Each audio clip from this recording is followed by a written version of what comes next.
Professor Saibaba ఎక్కడో అనకాపల్లి నుంచి వచ్చి హైదరాబాద్లో చదువుకొని ఢిల్లీలో ఉపాధ్యాయ వృత్తిలో ఉండి మావోయిస్ట్ అనుబంధ కార్యకలాపాలకు పాల్పడుతున్నారని అరెస్ట్ అయి 10 ఏళ్ల శిక్ష తర్వాత మార్చిలో నిర్దోషిగా విడుదలయ్యారు. మరి ఈ మధ్యలో ఏం జరిగింది? జైలులో ఎలాంటి శిక్ష అనుభవించారు? భవిష్యత్తులో ఏం చేయబోతున్నారు? 90% వైకల్యం ఉన్న సాయిబాబా భవిష్యత్ కార్యాచరణపై ఏమంటున్నారు?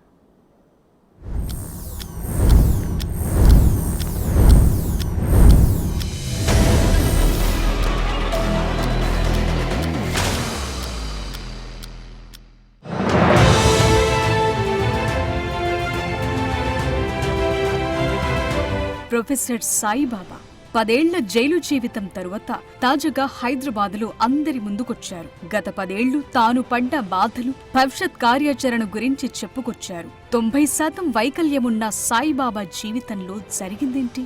10 ఏళ్ల జైలు జీవితం తరువాత పరిస్థితి ఏంటి?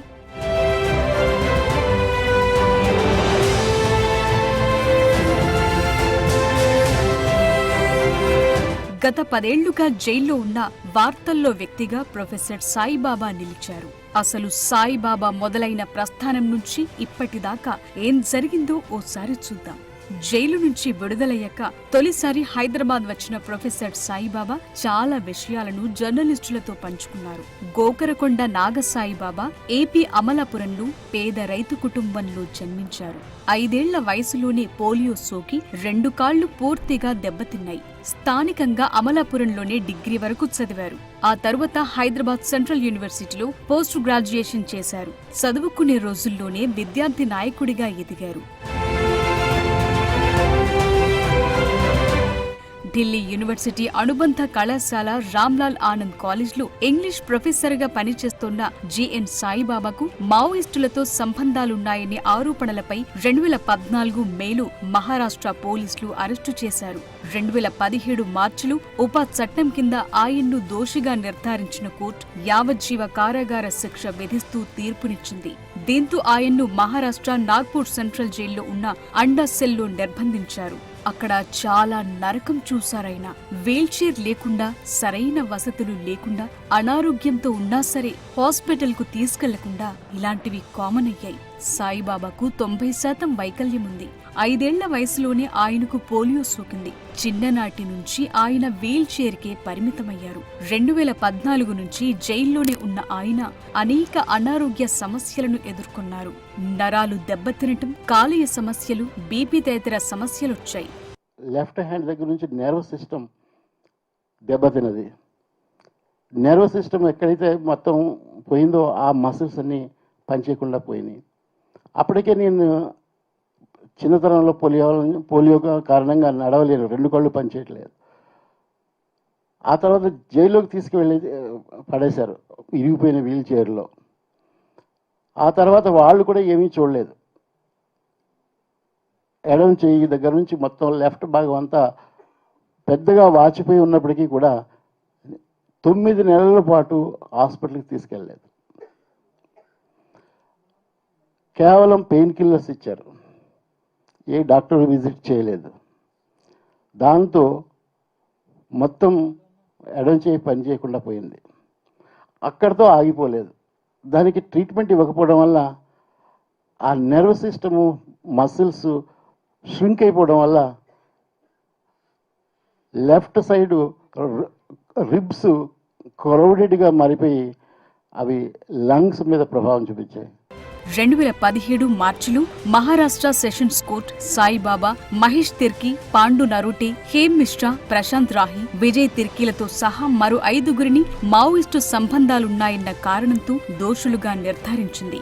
సాయిబాబాను అరెస్టు చేసినప్పటి నుంచి శారీరక వైకల్యం కారణంగా ఆయన ఆరోగ్యం క్షీణిస్తూ వచ్చింది. దీంతో సాయిబాబా కుటుంబం పదే బెయిల్ కోసం ప్రయత్నించగా 2015 జూన్ నుంచి అదే ఏడాది డిసెంబర్ వరకు సాయిబాబాకు వైద్య చికిత్స కోసం మధ్యంతర బెయిల్ వచ్చింది.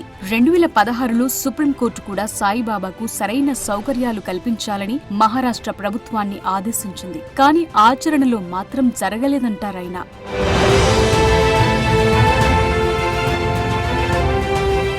100 మంది దోషులు తప్పించుకున్నా సరే ఒక్క నిర్దోషికి కూడా శిక్ష పడొద్దన్నది మన సహజ న్యాయ సూత్రం. కానీ సాయిబాబా విషయంలో జరిగింది వేరు. నలిగిపోయారు.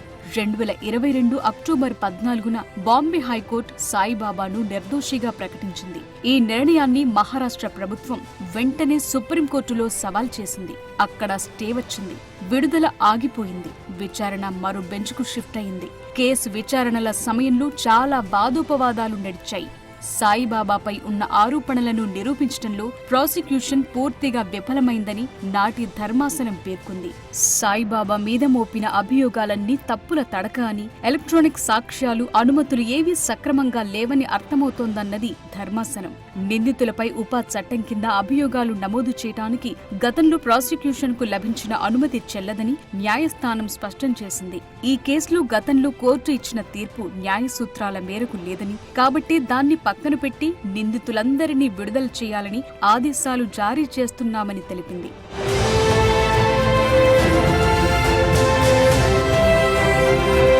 ఇక తన 10 ఏళ్ల జైలు జీవితం గురించి చాలా చెప్పారు సాయిబాబా. వీల్ చైర్ కూడా తిరగని ప్లేస్ లో పెట్టారన్నారు. తన అనారోగ్యంపై సెషన్స్ కోర్టుల నుంచి హైకోర్టుల దాకా ఎన్నో లెటర్స్ రాశానని, అయినా ఎక్కడి నుంచి జవాబు రాలేదంటున్నారు.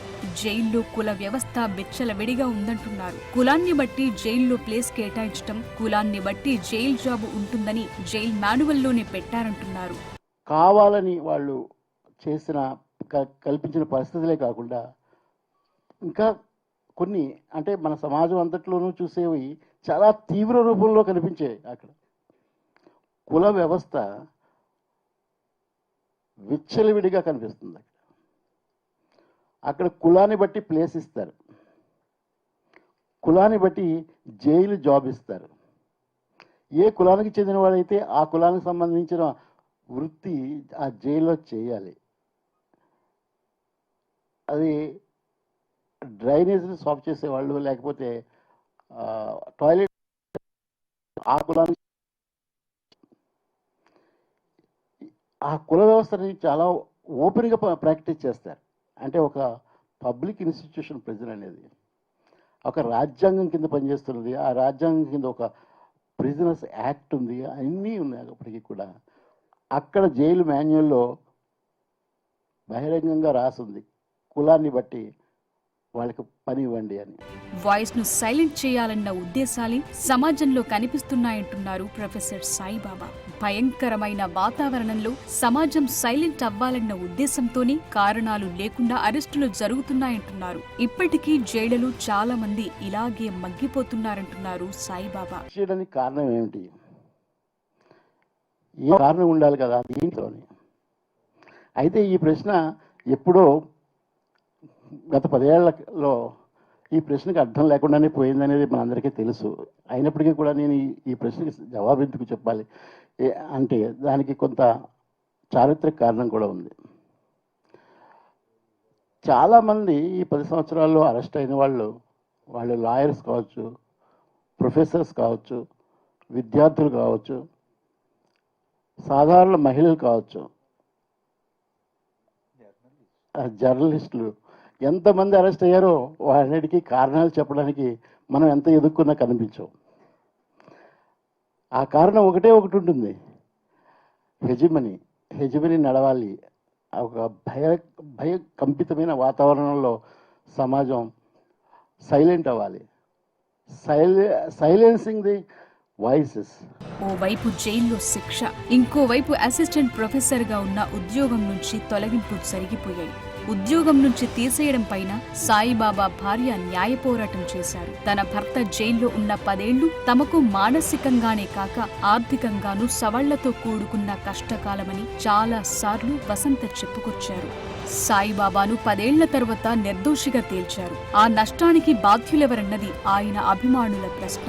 సాయిబాబా ఆలోచన పరుడని, మంచి చెడ్డ విచక్షణ కలిగిన వ్యక్తి అని, తన విద్యార్థులతో కూడా జ్ఞానాన్ని, వివేచనను పంచుకునేవారని, ప్రశ్నలను ప్రోత్సహించేవారన్నది ఆయన్ను దగ్గర నుంచి చూసిన వారు చెప్పే మాట. అలాంటి వ్యక్తికి మావోయిస్టు సంబంధాలను ఆపాదించి ఉపా చట్టం కింద తీవ్రమైన అభియోగాలు మోపి మహారాష్ట్ర ప్రభుత్వం ఆయన్ను అరెస్టు చేశారంటే చేశారంటారు ఆయన సన్నిహితులు. ప్రజా ఉద్యమాలతో కలిసి నడిచే మేధావులను అర్బన్ నక్సలైట్లని పిలుస్తూ వారి మీద తీవ్ర నిర్బంధాన్ని ప్రయోగించాలన్న విధానం ఆధారంగానే సాయిబాబా కేసు కానీ ఆ తరువాత భీమా కోరేగావ్ కేసు కానీ నడిచాయంటున్న వారు ఉన్నారు. దేశంలో అమలైనప్పటి నుంచి ఒక చట్టం తర్వాత ఒక చట్టం, టాడా, పోటా, ప్రివెంటివ్ డిటెన్షన్ దగ్గర నుంచి ఇవాళ ఊపా చట్టం దాకా మొత్తంగా చట్టాలు, ప్రతి చట్టం, ఊపా చట్టాన్ని తీసుకొచ్చింది కాంగ్రెస్ పార్టీ. రాహుల్ గాంధీ గారిని కలిసినప్పుడు 2-3 సార్లు ప్రతిసారి ఊపా చట్టం గురించి మనం చెప్తున్నాం. ఆయన ఈ ఊపా చట్టాన్ని తెచ్చే మీరే వీళ్ళు భారతీయ జనతా పార్టీకి ఇంకా మరింత కొంత కొమ్ములు తొరిగి దానివల్ల ఒక అన్యాయమైనటువంటి అమానవీయమైన చట్టం అది. ఇవాళ చర్చలో ప్రధానంగా చర్చించవలసింది ఈ ఊపా చట్టాన్ని ఎట్లా ఉపయోగిస్తున్నారు. దేశంలో జరిగిన మొత్తం ఊపా చట్టం కింద జరిగిన అరెస్టులో 3% మందికి మాత్రమే శిక్ష పడింది. 2.5%, అంటే 97% మంది వాళ్ళు ఆ చట్టం నేరంలోకి పరిధిలోకి రారు. వాళ్ళందరూ జైల్లో ఉన్నారు. ఎందుకు పెట్టారు జైల్లో? ఇవాళ సాయిబాబా గారిని ఆయన 9-10 ఏళ్ళు, అది కూడా అండాసెల్, ఆయన అనుభవించిన సాధారణమైనటువంటి శిక్ష కాదు, అసాధారణమైనటువంటి అమానవీయమైనటువంటి శిక్షణ ఆయనకి. ఉపా చట్టం సహా చాలా చట్టాలు దుర్వినియోగమవుతున్నాయని, ఇప్పుడు సాయిబాబాను నిర్దోషిగా విడుదల చేసిన గత 10 ఏళ్ల శిక్షను ఆయన ఎందుకు అనుభవించేలా చేశారని ప్రొఫెసర్ హరగోపాల్ ప్రశ్నిస్తున్నారు. ఊపా చట్టము దుర్వినియోగం జరుగుతున్నది అనడానికి సజీవ సాక్ష్యం సాయిబాబా. 10 ఏళ్ళు జైల్లో వేసరి వాళ్ళు సుప్రీంకోర్టు ఆయనను అక్విట్ చేయడమే కాకుండా తగిన సాక్ష్యాధారాలు లేవని కొట్టేసింది. మరి 10 ఏళ్ల శిక్ష ఎందుకు అనుభవించినట్లు? ఈ శిక్ష అనుభవించడానికి ఎవరు దానికి బాధ్యులు? ఎందుకు అసలు 10 ఏళ్ళు ఆయన శిక్షను అనుభవించినట్లు అనే ఒక ప్రాథమికమైన ప్రశ్న ఇవాళ సమాజం అడగవలసింది. ఇలాంటి చట్టాలు ఏవైతున్నాయో ఇవి రాజ్యాంగానికి అంగీకారం కాకూడదు. ఇలాంటి చట్టాలని పూర్తిగా రద్దు చేయాలి అనేటువంటిది సమాజం నుంచి రావాల్సిన ఒక ప్రధానమైన డిమాండ్. హైదరాబాద్ సెంట్రల్ యూనివర్సిటీలో చదువుకునేందుకు తొలిసారి హైదరాబాద్ వచ్చాక తన జీవితం పూర్తిగా మారిపోయిందంటారు ప్రొఫెసర్ సాయిబాబా. తెలంగాణ చాలా నేర్పిందంటారు. అది తన ఊపిరిలో ఉందంటున్నారు. టీచర్ గానే కొనసాగుతానని, ప్రజాస్వామిక హక్కుల కార్యకర్తగానే ఉంటానని తన భవిష్యత్ జీవితం గురించి చెప్పుకొచ్చారు ప్రొఫెసర్. ఎన్నో దశాబ్దాలుగా నాకు పరిచయం ఉన్న ప్రెస్ క్లబ్తో రావడం నాకు ఒక పెద్ద ఎమోషనల్ ఇష్యూ. జైలు నుంచి నేను బయటకు వచ్చి 5 నెలలు అయింది. ఈ 5 నెలల్లో నేను చూసింది హాస్పిటల్స్, మేము ఉంటున్న ఢిల్లీలో ఉన్న ఇల్లు తప్ప ఎక్కడికి బయటికి రాలేదు. ఇదే మొదటిసారి నేను బయటికి రావడం. అది కూడా తెలంగాణ రావాలని నిర్ణయించుకున్నాను. ఇక్కడికి వచ్చాను. మీరు అందరూ నన్ను పిలిచి మాట్లాడడానికి అవకాశం ఇవ్వడం అనేది నాకు చాలా ఆనందంగా ఉంది. ఢిల్లీలో తనను కలిసిన వారందరికీ సహాయాలు చేశానని, అందరితో కలివిడిగా ఉన్నందుకే అభియోగాలు మోపి జైలుకు పంపించారంటున్నారు. ఒక దశలో అయితే తాను జైలు నుంచి ప్రాణాలతో బయటకొస్తానని అనుకోలేదన్నారు. ఇది ప్రొఫెసర్ సాయిబాబా మనసులో మాట.